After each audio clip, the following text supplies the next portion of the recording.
আজকে বাইরের ওয়েদারটা খুবই সুন্দর।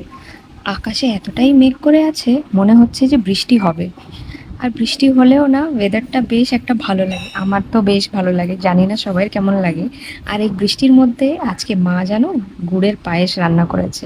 নলেন গুড়ের পায়েস, উফ কি দারুণ লাগে খেতে। আমার তো খুবই পছন্দের পায়েস। আমি ছোটবেলা থেকেই না পায়েসটা বেশি একটা ভালোবাসতাম না।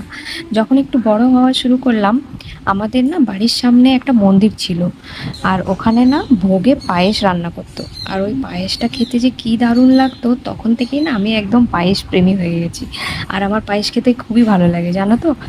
আর কি বলতো, অনেকজনে না ঠান্ডা পায়েস ভালোবাসে, কিন্তু আমার না গরম গরম পায়েস খেতে খুব ভাল লাগে। আমি তো যখনই ফ্রিজেও রাখা থাকে পায়েস, আমি একটু গরম করেই খাওয়াটা পছন্দ করি।